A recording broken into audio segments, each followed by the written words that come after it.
Hi, good afternoon, everyone. I'm Rebecca Tatisha. I'm the principal here at U32 Middle and High School, and I'm deeply honored to welcome the middle schoolers from our community, our ambassadors who joined us from our Green Team, Student Council, and Seeking Social Justice today, members of the community and young people from around the region and the state, members of the press, as well as Governor Scott, who's here today to help us honor and kick off Green Up Day. At U32, we talk a lot about the ways in which we can build relevance and meaning into the work that young people do every day so they can be active contributors to their local and global communities. We work to walk that talk so that they can contribute with purpose through their passion and creativity. The arts are deeply embedded in our communities here in Central Vermont, and our natural world often acts as inspiration. Arts also play an essential role in civic engagement, which in our small state cannot be separated from the vital role young people play in the sustainability of communities. While today is about Green Up Day, it's also more deeply about honoring the ways young people are leaders, and when people come together in small ways to take care of the places they love, they form connections that can cross boundaries in service of a common good. At a time in the world when public discourse is often fraught with divisiveness, moments of coming together in purposeful contribution are ever more important. The work of global citizenship at this time does not need to be the work of big change. It's the work of small, local, individual people coming together for common purpose and common good. And that is the work we see in our young people every day. They are leading the charge through their creativity and their passion, and we see this in our students at U32, all of you, and we see this in our towns when young people help neighbors sit on boards, create art, and share their learning beyond the bounds of school. Governor Scott, thank you for being here today to honor the contributions of our young people, not just in this community, but in all the communities of Vermont. Welcome.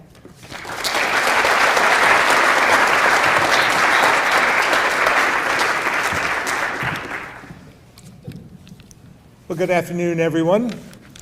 And thanks for having me here today at U32. Maybe first a fun fact. It's been a while since I've been in the building, but I did my student teaching here many decades ago, but it hasn't changed a whole lot, although the students look younger than I remember. This is our regular scheduled press conference. We have one every single week. It's a pledge I made when I was first elected governor, and we've upheld that for the most part over the last 8 or 9 years. But today we decided instead of having it in the State House, we'd come out to see you and have it here. So we want to talk a little bit about Green Up Day, which is this weekend. Believe it or not, Green Up Day has been around longer than probably some of your parents have been alive. Governor Dean Davis kicked off Green Up Day back in 1970. It was really a pretty big deal back then. They even closed the interstate down for a few hours. There were school buses full of kids out cleaning up, and thousands of volunteers were picking up trash along our roadsides. Fast forward to today, Green Up Day, which is always the first Saturday in May, has become an important part of what makes Vermont so special because of the thousands of volunteers who take the time to clean up their communities for all of us to enjoy and be proud of. This wouldn't be possible without the help of many, like our town coordinators. I was one when I was younger, and corporate sponsors. Some of them are here today. I'd like to thank them for their hard work and their dedication. We're also joined today by winners of the Green Up poster and writing contests, both long-standing traditions of Green Up Day. An example of just how important this is to our students, families, and communities. And I hope everyone will take some time over the next few days to help clean up. Because if each of us does our part, a lot will get done. But giving back isn't limited to just one day, one weekend, or even 1 month. It should be part of who we are every single day, whether it's helping out a neighbor or sprucing up a park or playground. There are opportunities all around us to get involved, so we leave our communities better than what we found when we came here. So together, we can make an incredible impact, but it's up to us to look for those opportunities and then act on them. And from my perspective, donating your time is as valuable as donating money, because it gets something done and you become invested. Just remember, doing good is contagious. So with that, I'll turn it over to Kate from Green Up, Vermont.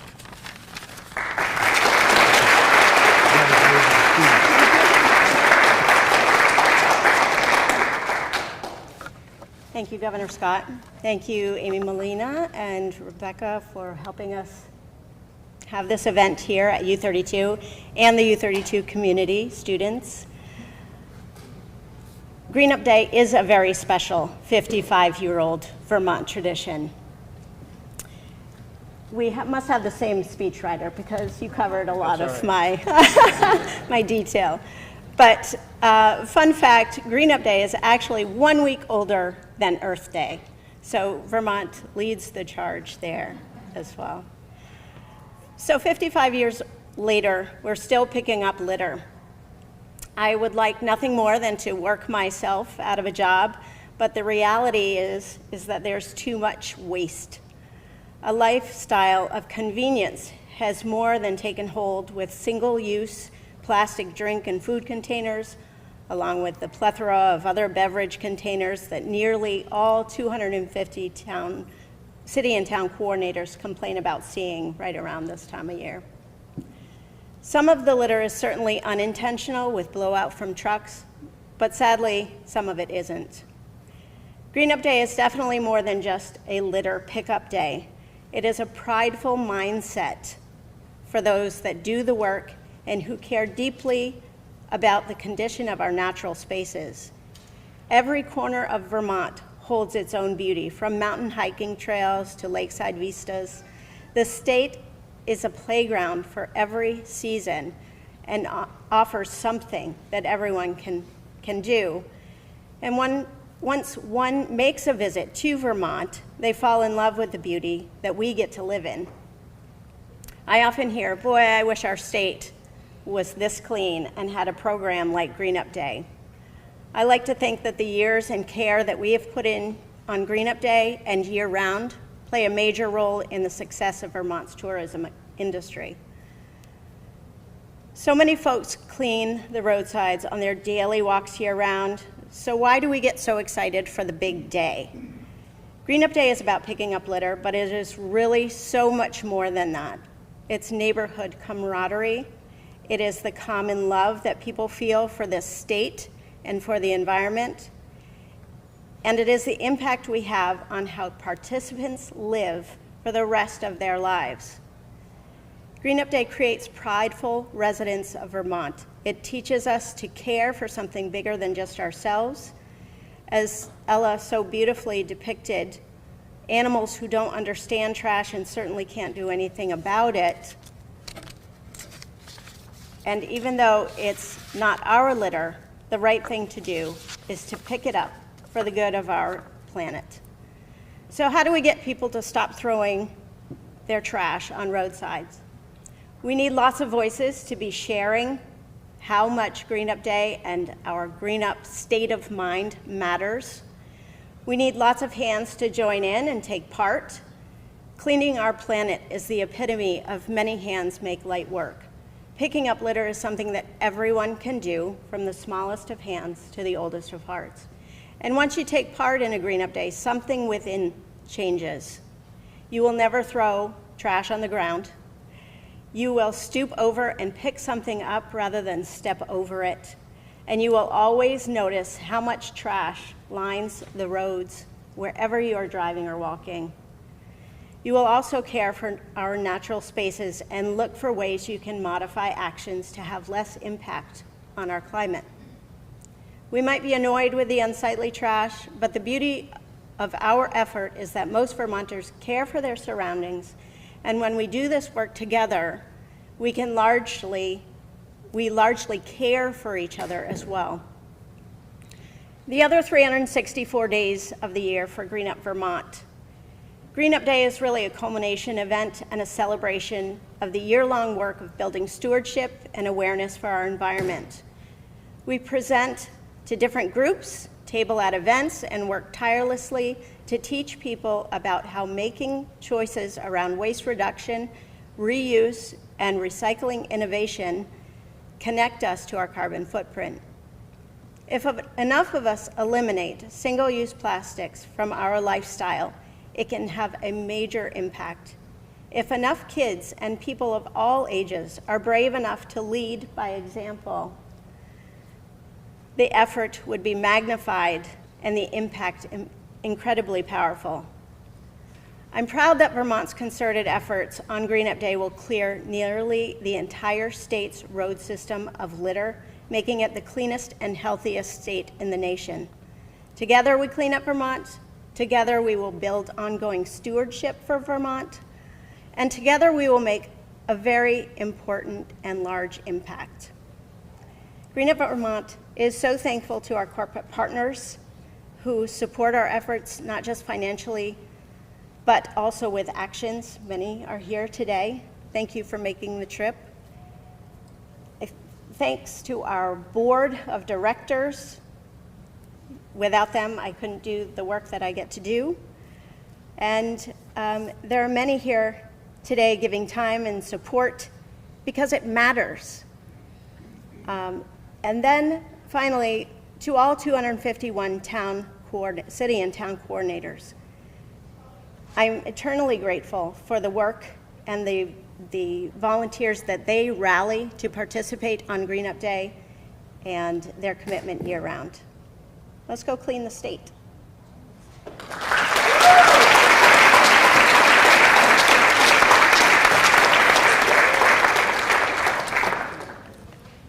We have some young people here that start this work, and it's awesome every year. We have a video contest.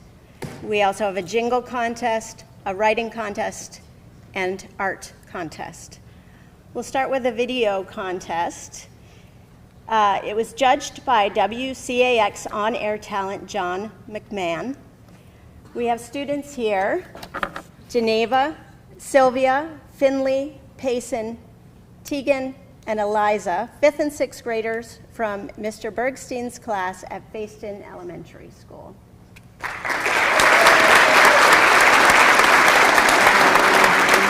I think we're going to show the video.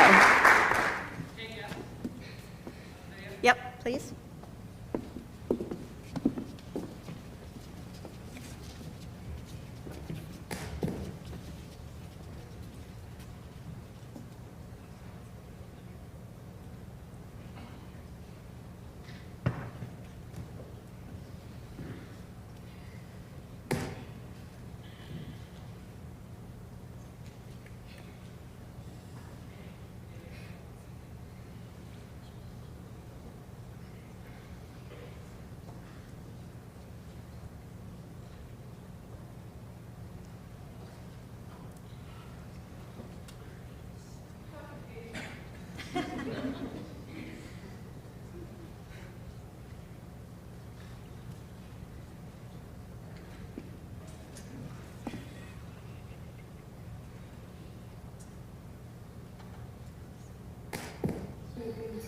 This is what our towns and cities look like today.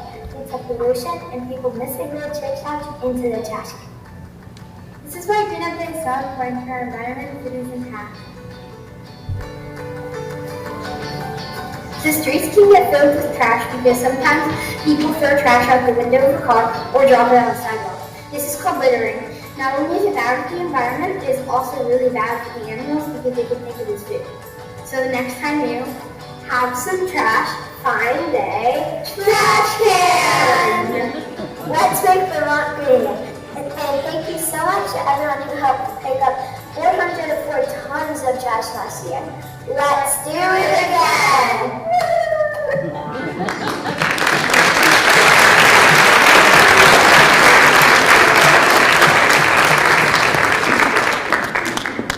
Nicely done, ladies. Our jingle contest was judged by Great Eastern Radio on-air talent Betty B and Stevens Blanchard. We couldn't decide on just one jingle, so there were two chosen. A long format jingle whose winner is Thomas Schramm. You want to step forward? Grade 8, Shelburne Community School, and teacher is Wendy Hallett. Amy? Oh, other one. Other one, please.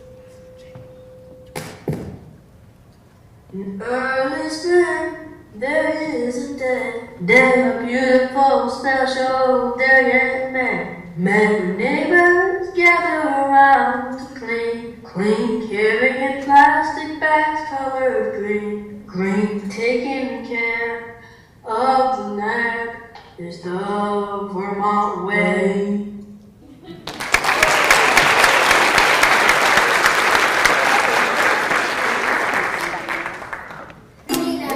Oh, the short format jingle contest winners are Millie M. and Zola K. from Barnett School.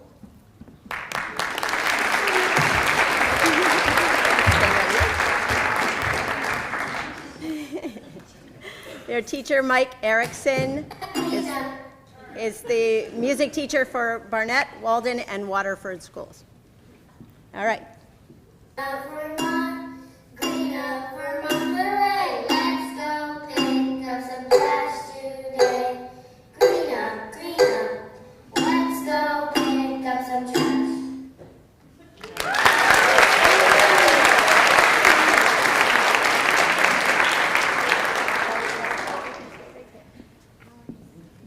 Or you can go back. Writing contest winners are Ophelia L., grade 8, Shelburne Community School, and her poetry is over here on my left. And Kayla C., grade 7, Shelburne Community School as well.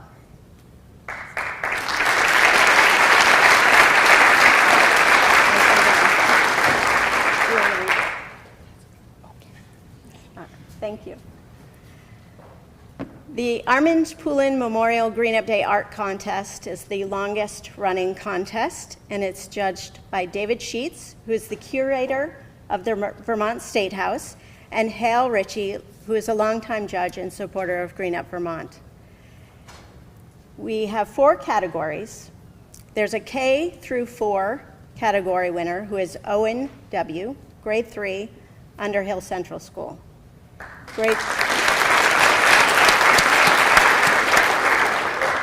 Grades 5 through 8 is Shay B., grade 7, Shelburne Community School.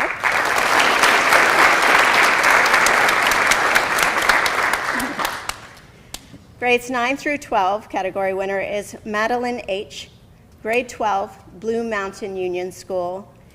And the overall winner of this year's poster art contest, and her art dons our poster and all of our marketing materials, is Ella T., grade 11 of U32 High School.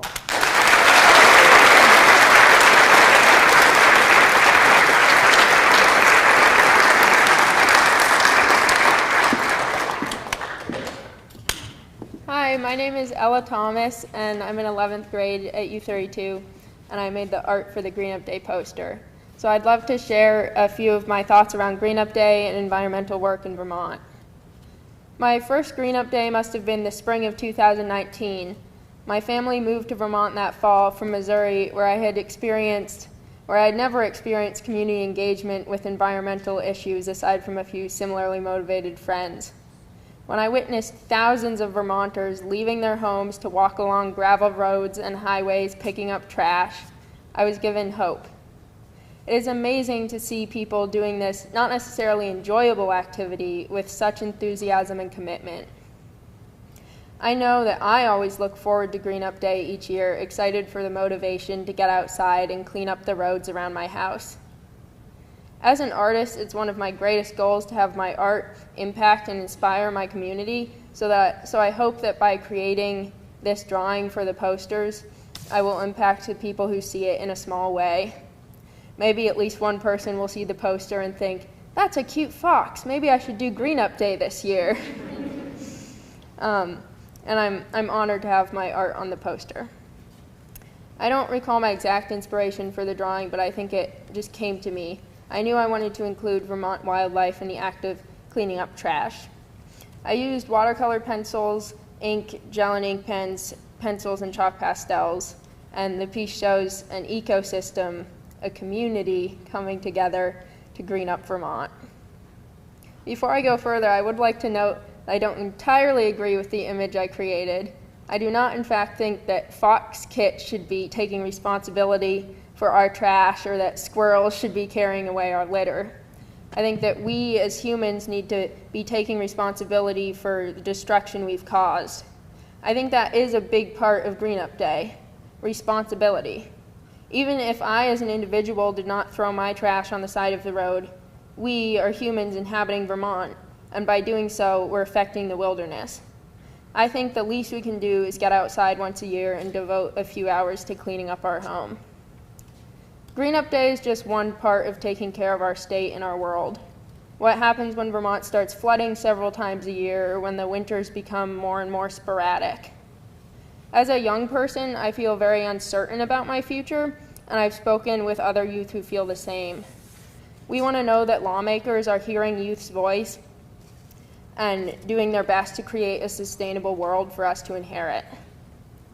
We need environmentally focused legislation. We need commitment from the people in power and also engagement from the whole community. We need laws that support clean energy and set ambitious goals. This very day, people are trying to repeal and disrupt positive climate policies, but we need to move forward and not back. I believe, though, that we together can keep Vermont the beacon of hope and inspiration to the rest of the country that we know it can be. And I think if we take inspiration from Green Up Day's structure of fun, community engagement, connection, and joy, we can do so much. Thank you.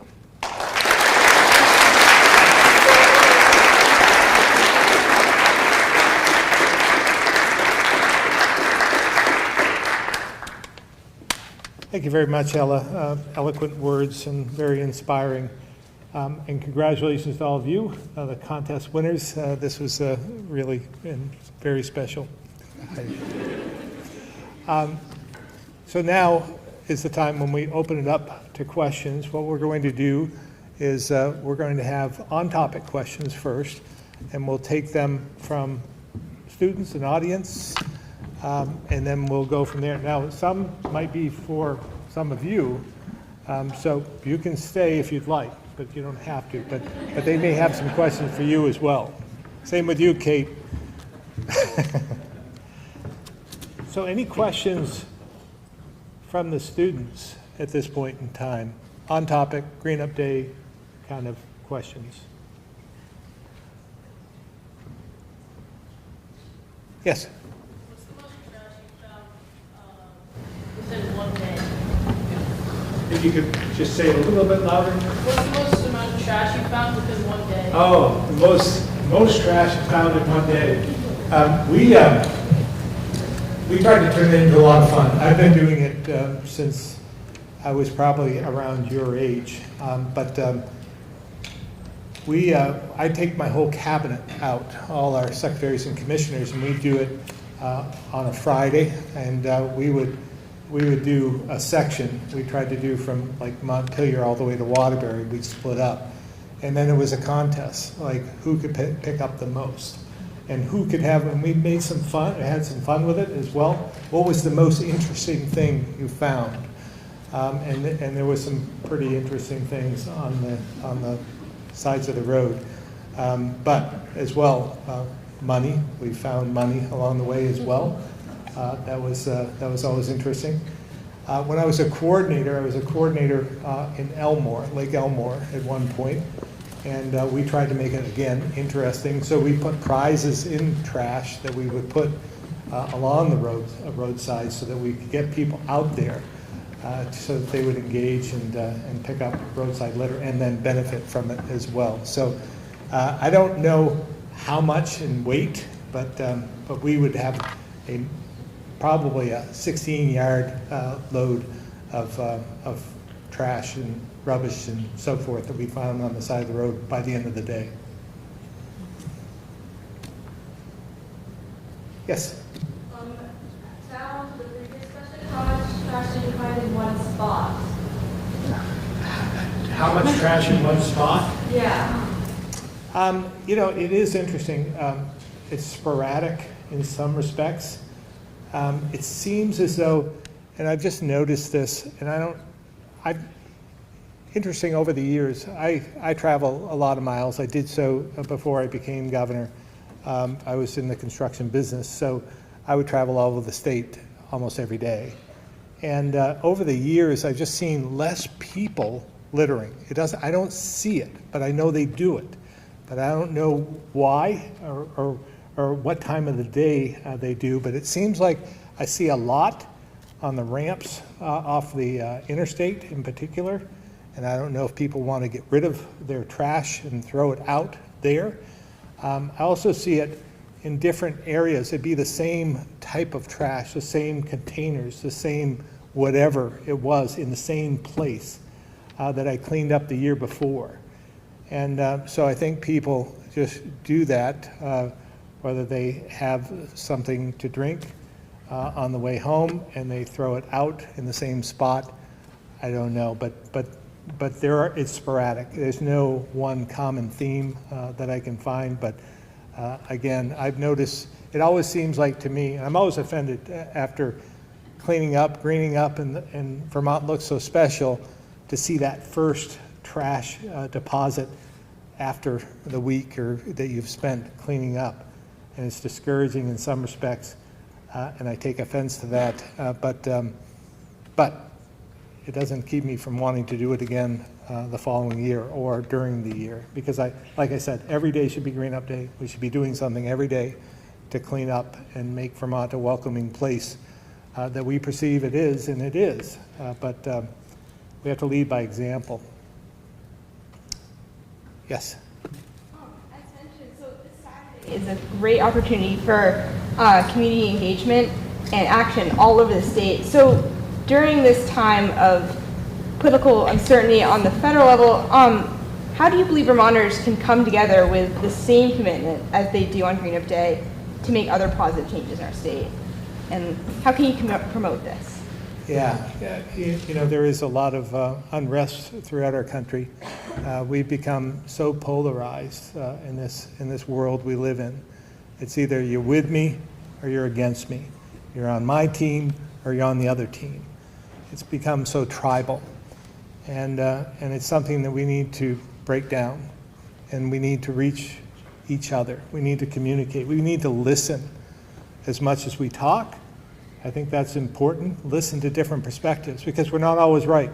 I'm not always right, but I'm not always wrong either. And I have my views, and we just need to take the time to treat each other better, right? Just treat others the way we want to be treated, and then lead by example, and people will follow. If you're reasonable, I think the vast majority of people throughout the country are squarely in the middle. That's the way I feel. I mean, they're good, decent people, but it's the extremes that are the most vocal, and they get the most attention. And so it takes all of us to make sure that we're listening to one another, and just acting. Just do something. And I think that again, I think people will follow if you act, and they can see the benefits of what you're doing. Yes. So kind of piggybacking off of what she just said, but in one of President Trump's most recent executive orders issued on April 9th, he aims to block the creation and enforcement of state climate change policies. And as we all know, Vermont is a state that has consistently prioritized Green Up Day events and passing climate legislation. Assuming this isn't revoked, how do you think that it will affect our legislature's ability to limit greenhouse gas emissions and promote climate change events like this?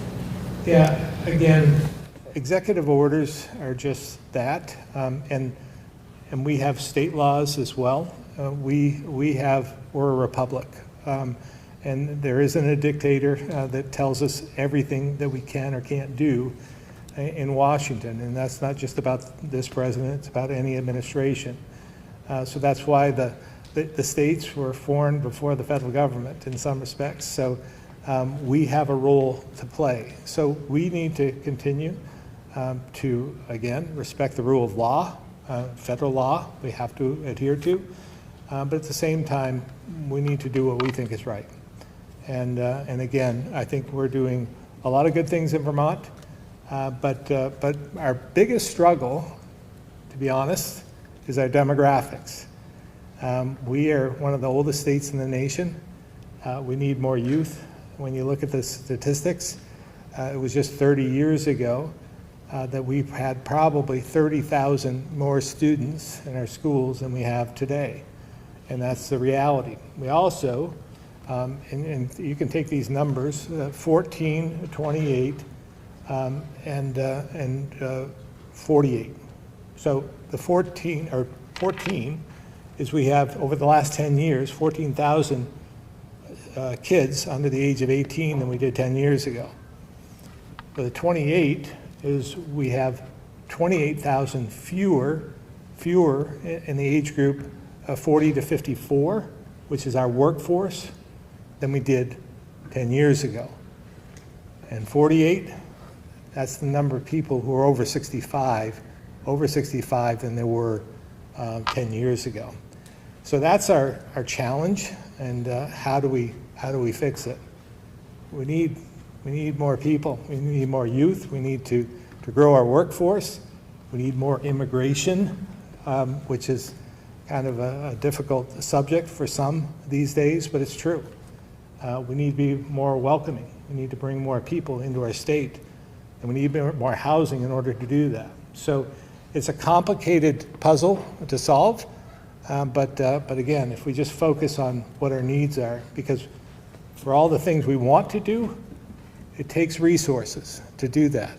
It takes a workforce to do that. If we need more houses, then we need more in the workforce in order to build them. So it all has to work together. Yes?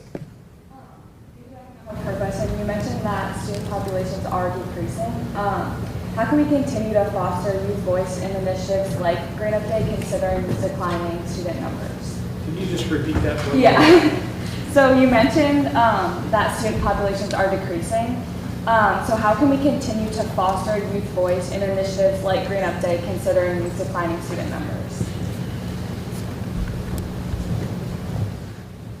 Well, again, just because there's fewer of you, you're still pretty powerful, and you still have your voices. And it's still important that we listen to our youth and what our needs are. So I don't think you'll ever lose that. It's just that structure. Again, we're talking about education reform in Montpelier, something that I've advocated for, because we have infrastructure that's too big for the number of students that we have. And that's, again, a reality that we have to face.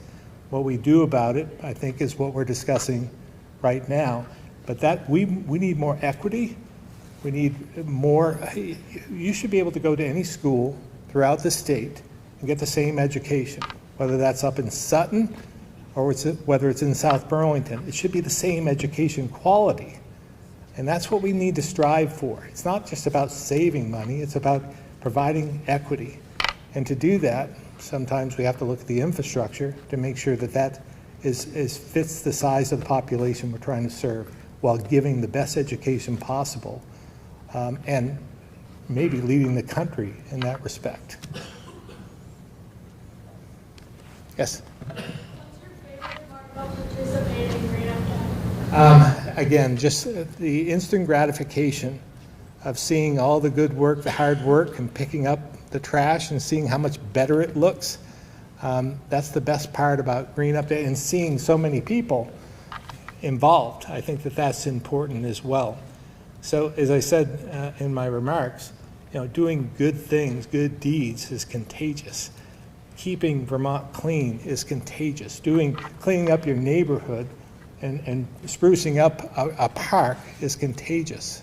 After the floods, we had, particularly in Barrie and Plainfield and Hardwick and Johnson and so forth, we had a lot of damage. Montpelier as well had a lot of damage.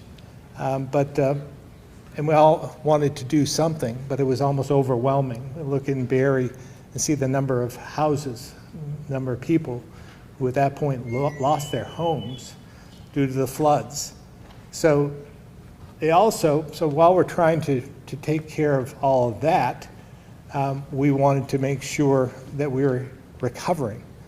And so there were a number of parks that I saw, playgrounds and parks, that weren't being cleaned up because they were focusing on everything else. So I took, again, my team, my cabinet, we started cleaning up some of those parks. And after a while, after a whole summer's worth of hauling material around and cleaning up, we got them cleaned back up so that we're starting to mow them in the fall. And so those are the types of things that sometimes we take for granted, but nobody had the time. The city didn't have the time to go and clean up the parks at that point. They were focusing on more pressing needs. But I could do that along with my cabinet.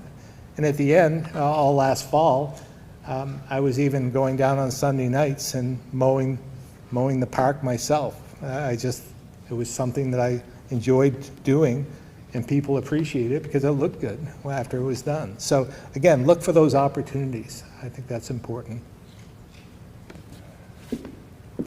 We're going to get the hook. I was told to. Governor Scott, thank you so much for being here. It has been really a pleasure to hear your words and your inspiration. And I hope that for young people who are here today and those who might be a little bit older than young, that you go out this weekend and share stories with each other about how we can build community together, which is really what we are all about here at U32. Thank you all so much. Thank you, Governor Scott.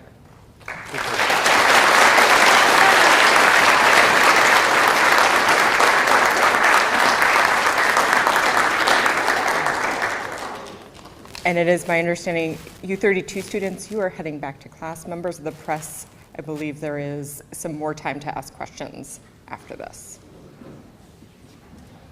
Does the press want to come down, or do you want me to go up there? Before we start that?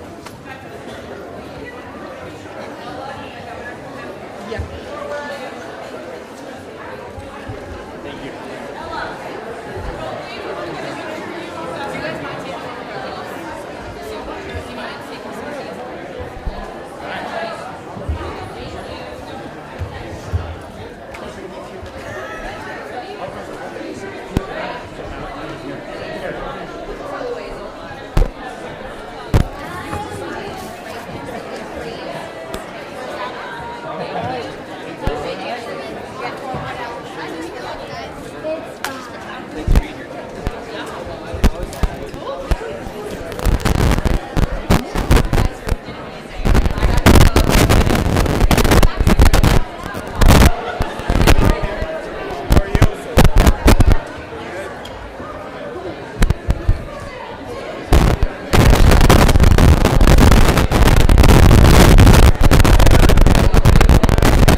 Good job.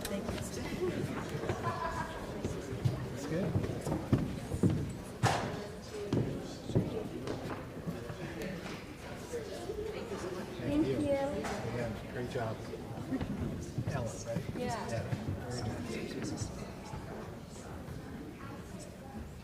Thanks very much. Yeah, appreciate it.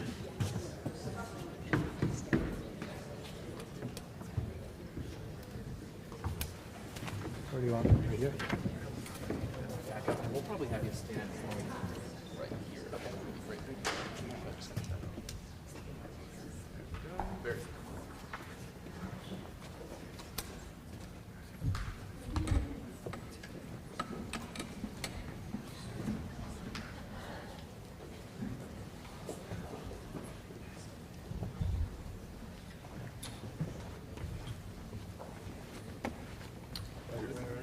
Fun part of all this? What's that? The fun part of all this? Why you came here?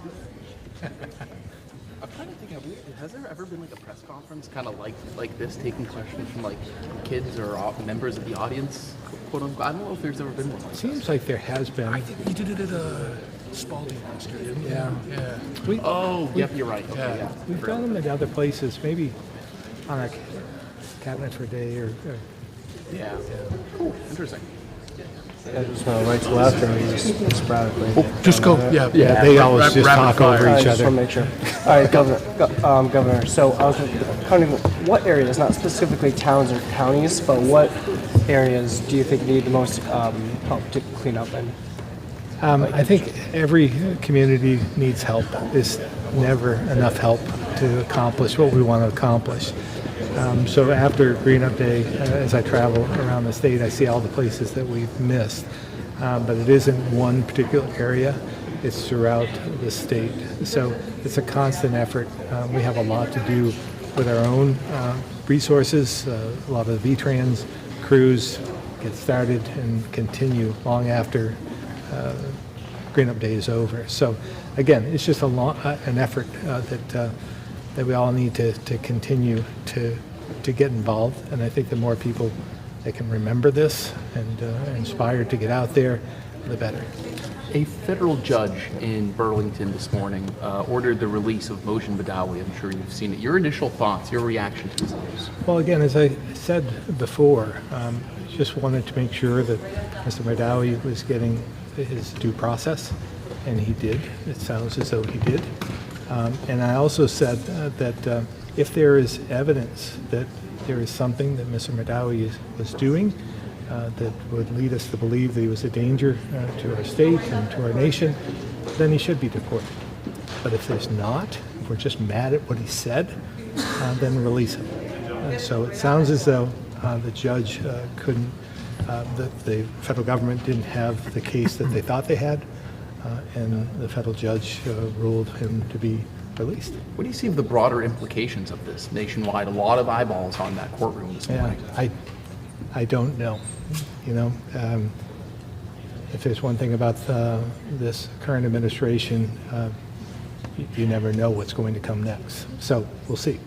You said previously you were going to withhold judgment on the merits of the initial arrest. Do you feel like you have enough information now to say whether you think that Moshe Badawi? I don't know the details, and I don't know the case that the feds had made. But I do have confidence in our judicial system with the federal judge that was there, that was appointed, and obviously he felt that the federal case was not strong enough. So I have great confidence in what he did and trying to keep our nation safe and balancing the right of us for our First Amendment rights of free speech. You mentioned it, I believe, a week, maybe it's 2 weeks ago. The big bill is on the Senate floor this afternoon within the next hour or so. Anything changed from a week ago? Any kind of last thoughts before lawmakers? They've come a long ways. I don't know where we're at exactly, but I think they're far enough apart between the Senate and the House that there will be a conference committee, and we'll continue to weigh in with our concerns. But it's moving in the right direction. One element of the budget is a construct that lays out different scenarios for different levels of federal funding cuts if they materialize. Anything over 4%, they want to bring the General Assembly back. Do you think that's the appropriate? Yeah, we talked about that. I talked with leadership about it, and I don't think it's necessary to put it into legislation. I assured them that if we reached a point where I thought we couldn't handle this, and when I say we, with the Joint Fiscal Committee as well as the Emergency Board, that we would call a special session to bring people back. So I think regardless of how they do this, I think we're all in the same frame of mind that if it gets to a point where we can't handle this, all of us are the smaller parties, that we would have to bring the General Assembly back. But it's not a non-starter for you to have statutory language that would trigger that. Yeah, I think it just depends. It depends on where the cuts are coming from and how the 4%, when you try and get so exact, you may be premature in bringing people back. It may be too long before you bring people back. I don't know. But that's in the Senate version. We'll take that up, and if it survives, we'll take it up with the conference committee. Have you and your people been attempting to read the tea leaves about what might happen as it relates to federal funding cuts to Vermont? Hard to do, to be perfectly blunt. It's much like tariffs. They change every day, right? When we were all very concerned about tariffs and what that meant, and we put a group together to try and measure that, and then they change the next day and the day after and the week after, and then come back. And so very difficult. I still don't know exactly what the ramifications are of the tariffs. So it's the same with all the rhetoric we hear out of Washington. If we just continue to react to everything that happens, we'll be chasing our tail, and we won't be focusing on the work we have here in Vermont. So I'm just, again, concerned that we focus so much on what all that means. And I don't mean we put our heads in the sand, but at the same time, it just changes so quickly. The budget, I'm sorry. The budget will also have a amendment tomorrow from Senator Beck to repeal the Clean Heat Standard and remove the private right of action of the Global Warming Solutions Act, something that you've proposed. It seems like this is the last vehicle of the year maybe to have a vote on this. If this doesn't go through like it's expected not to, what do you see the effect or the implications for the Global Warming Solutions Act and our commitments that we've made under that? Well, again, with the Clean Heat Standard, that was their promise. They said it was going to get an up or down vote when we got back the following year. And so far, I haven't seen the up or down vote. So I think the Republicans are right on this one. They should demand a vote, as was promised. In the Senate yesterday, the T-bill got prelim approval, but members from both parties kind of sounding the alarm on what the future of the transportation fund is going to look like, saying for FY27, we're going to have a $30 million hole to get $150 million back in match money. I know education overhaul is kind of the big plan this year, but what do you see for the future of transportation and not miss out and leave money on the table from the feds? Well, again, we have no intention of leaving money on the table, and we'll continue. We have advocated for some way to measure electric vehicles, for instance, to pay their share. So that's being moved forward, and I think that's an area that we should look at further. I think they still have it in their bill that it would purify the transfer, the JTOC transfer, out of transportation, which at one point in time was $40 to $50 million a year for other purposes, general fund purposes. But now it was down to like 10 to 20, and that is being removed. So there are some other opportunities as well to make sure that we're keeping the transportation fund pure. And if the general fund has been overperforming, the general fund should take on that responsibility and not leave it to the transportation. So I'd say clean up the transportation fund first, and if we have to do something further, we'll have that discussion. Pivoting back to Green Up Day a little bit, you said that your cabinet get out there and kind of split up into teams on most years. Do you have a plan or anything? I don't know as we're going to be doing it this year. There's just a lot going on with the legislature and so forth. So taking our entire cabinet out of the State House during this critical time is going to be difficult. So I don't think we're going to be doing something, anything coordinated. Some are going to be going out on Saturday. I'll be going out maybe on Friday afternoon, maybe some on Saturday. I have a commencement address at Norwich in the morning, so I won't be available then. So I'm sure we'll be all doing it, but it won't be a coordinated effort, I don't believe. Sorry. Oh, just quickly. Speaking of legislation, can you point to any other specific things that your administration has proposed that is, towards your climate policy, and how does Green Up Day fit into the broader agenda? Green Up Days just naturally fits in to our tradition. It's the way we're built, and I think it's a great example of what Vermont's all about. So I don't know if there's anything specific in legislation we have to have in order to do that. I think it takes each and every one of us individually just to get up in the morning and go do it. And so we'll be advocating for that. In terms of climate policy, we have a number of initiatives, ongoing initiatives. Our Secretary of Natural Resources, Julie Moore, has been doing a great job in that regard. I've had concerns about climate policy in the past. I think it's too aggressive and actually punishes people along the way. What we need to do is bring everybody along, because I believe climate change is real. We have to address it, but we all need to be on the same page and moving in the same direction. And sometimes when you try and force something, people resist. And what I want to do is bring everyone along with us.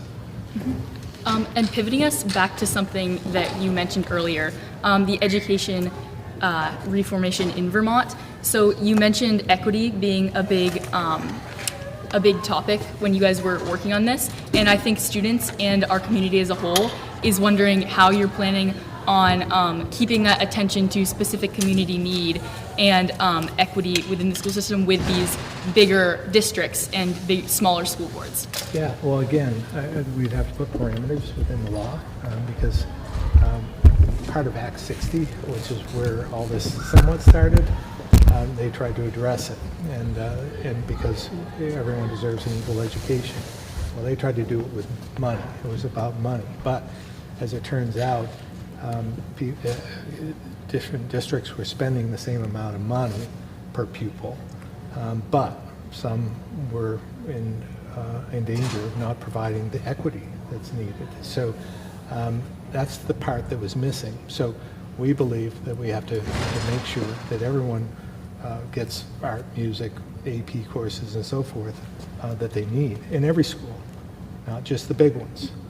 And so that's important to us, and there'll be parameters within the law.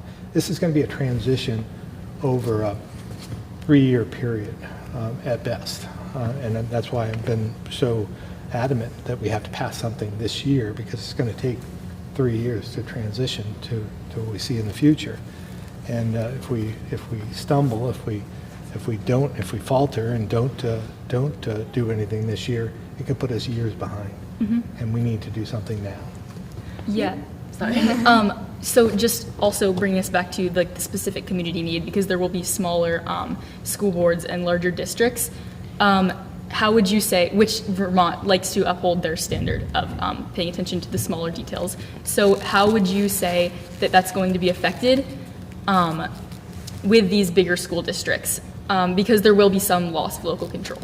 Yeah, there will be, but I would argue that we haven't had local control for quite a while in some respects. And when you think about the legislature, for instance. We have 30 senators, 150 representatives, and they represent the whole state, one body, legislative body. So it can be done, but we have to make sure we're listening. And those smaller districts, smaller number of districts, larger districts, but smaller number, and that's the smaller boards representing a larger area, need to listen. And I think we can still have opportunities for the traditional school boards to be in place to advocate for their position in their community to this board, so a larger board. So again, I think it can be done, but we just have to pay attention to how. Yeah, pivoting back a little bit to climate policy, you have a bit of a unique perspective because you've been governor through the first Trump presidency, then Biden's, and now another Trump administration. How can we stay consistent with our statewide climate goals when we have differing federal climate change policies that are kind of been very inconsistent through the past few years? Yeah, well, again, we have to deal with whatever we end up with in Washington, Yeah. right? That's a reality. But at the same time, we can look for ways, instead of just resisting all the time, let's just figure out how we get to our goal in another way. And we have to be smarter about it, more strategic, and there's all kinds of ways to do that. So we'll be continuing to do what we think is right here in Vermont, regardless of who's in charge in Washington. Yeah, and you said that you want to, with your climate change policy, you want to be bringing everyone along. How do you propose doing that? Like, what does that entail? Well, again, first of all, to convince some people that climate change is real, and I think that that's difficult. A lot of people take that as that tribalism. You're either with me or against me, and I think they just need to be convinced, showing them the science, the facts, and they'll come with us as a result. And that will make it far easier to accomplish all our climate goals if we have everyone somewhat pushing and pulling in the same direction. Maybe 2 years of flooding, maybe we'll... Well, we had 2 years. 2 years of flooding in a row, yeah, right? We did, as you remember. I guess people on board. Yeah. This was- And there are more that do that. Go ahead. I was going to say, this was discussed before, but as a governor of Vermont, you have been adamant in your work to lower carbon emissions and maintain sustainability, yet you have repealed the climate action plans in place to achieve these goals. So how do you plan to continue supporting climate action in Vermont with these repeals in place? Well, I didn't repeal anything. All right. I vetoed the bills Yes. to begin with, but I was overruled. So they are in place now, much to my disagreement.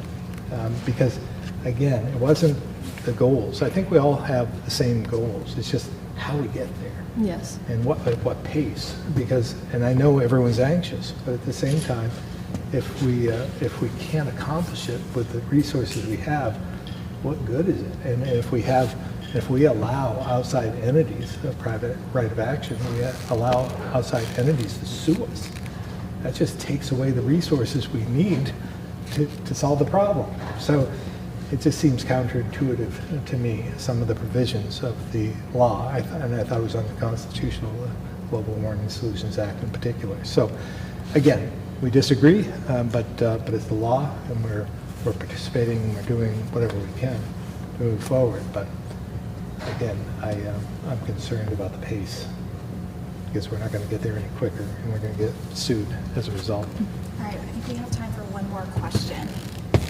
I have a question, if it's okay. So what can you tell me about the current bill that's being voted on soon about cell phones in school and your opinion on it? Yeah, it's funny, somebody else asked me that, and this is going to be dangerous for me to give you my opinion here in the school, where I'm sure you'd like to keep your phones, but I